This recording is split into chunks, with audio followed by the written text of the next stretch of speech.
first off, Yeah. location-wise, shooting here in the Ozarks, it feels like it's kind of having a moment in this part of the country with Yeah. the Netflix show Ozark and then this here. What's your experience been like in the area? It's funny, I was just saying coming in here that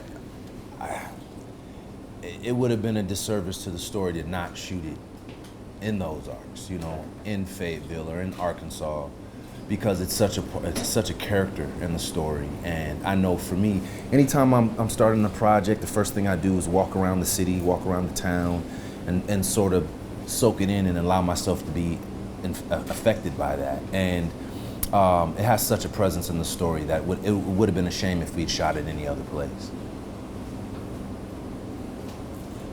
This is a great starring turn for you. You played some strong Yeah. supporting roles. Yeah. Lead in this. What's that experience been like so far, and what do you hope to bring out of the whole experience for yourself? I mean, years back, it's funny, the first season of True Detective, I said to myself, I'm not making this up, I said, man, I would love to do that. That's what I wanted. I would love to be on that show. And a few years later, having had that opportunity, there's nothing really I could say other than it's a dream come true. And, you know, I've been acting since '93, so this is my 25th year and going on 20 years professionally.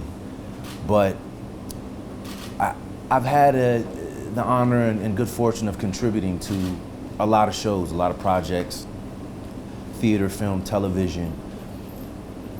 But I would go home at night wanting to experience a more fulfilling experience. And I believe, I'm one that believes that there's a difference between gratitude and fulfillment. So I was very grateful for my opportunities, but I remember thinking to myself, I really want to be exhausted. I want to be tired from a good day at work, you know, just wanting to get my hands dirty in a different way. And so I've been, that has happened. I've been exhausted. I got that.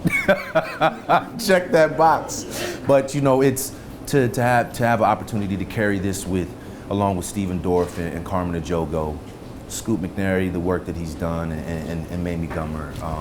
It's just a great team of people, and with Nick's leadership, it's been an amazing experience and something that I will never forget, especially it being my first opportunity at being, you know, the lead of something.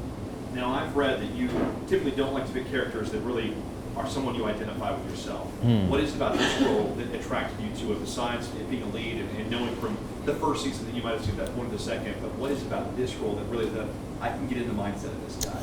Well, you know, I just want to make sure that there's a character there on the page, and it's always a good sign when this would be maybe a little abstract, but when I can hear the character, I can hear him talk, you know, and so that means I'm from an energetic, sort of a spiritual place that I was just connecting to him, and I think what really attracted me to him is that it scared me, and when I've worked enough to sort of know my own barometer, and if I find myself going like, oh, I could do that, then that's the wrong part for me. It's when I question if I could do it, that if it's on the page, somebody can do it. And so when I read something and I question it, or I fear comes up because of what you're being asked to do, meaning, can you pull that off? Can you find it in you to play those notes, to play those beats, is when the other part of me wants that challenge. And maybe that's the athlete thing, you know, coming from having a sports background, but also just I'm somebody who is really interested in knowing my limits to some degree, and wanting to learn how far I can take character, how much I can transform. It's not interesting to me if you're doing a version of what you did before. Like I don't, that's not something I have interest in, because I would get bored with that, you know. How's Arkansas treated you so far? Arkansas has been great. The people have been terrific. I think you ask anybody in this crew, I didn't know what to think, because I didn't know a lot about Arkansas. I don't know a lot of people from Arkansas, and so, you know, I just kind of in my mind just said, oh, I'm going down south. And the only time I've worked down south a couple of times, you know, in New Orleans, Atlanta, but I didn't really have a clear sense of what to think of Arkansas. And coming here, it's been, I remember getting out of my car, being dropped off from the airport, and I went for a quick walk to go get some food, and this woman was walking her dog a few houses down from mine, a good distance from me, and she yelled out, "Welcome to Arkansas, we're glad you're here. Welcome to Fayetteville, glad you're here." And so I think that hasn't really let up, you know, in terms of how embraced we've been. You try to shoot on the street. I'm from the Bay Area. You try to shoot on the street in San Francisco, you might get a bullhorn. Get the heck out of here, you know, kind of thing. But here, the neighbors have been really gracious and kind to us. We work 3, 4, sometimes 6 in the morning, and you know, we haven't, as far as I know, had a lot of complaints or anything like that. People have been very supportive and very kind, you know. And a lot of the extras, a lot of background artists are locals, and they've been excited to be here and have really contributed to the story. A lot of folks have heard about this program, been following it as it's gone over the couple of seasons prior. But there's folks out there that may have heard about it but haven't seen it yet. What would you say to those folks to get them to tune into this season, without going into specifics? Well, I would basically just say that there are different levels and caliber of content, and that goes into the production value, the type of writers that are hired for certain shows, right? And there's things that are on network television, there are things that are on cable or streaming, and there's not a bunch of explosions in this. This is not Game of Thrones, you know, there's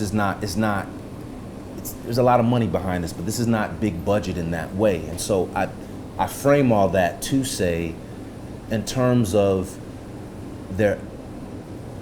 what's on the page, the production value, their efforts behind casting all the parts, directors, like this is an extraordinarily high caliber of television. It's, for an actor, it's a dream come true to step on a HBO set working with this type of material. And so as far as like character driven, deep, nuanced writing and storytelling, like this is what you're gonna get. It's not something you necessarily watch while you're making dinner and have a bunch of things going on, because you will miss clues, you will miss story. You know, it's something that it's basically an 8-hour movie.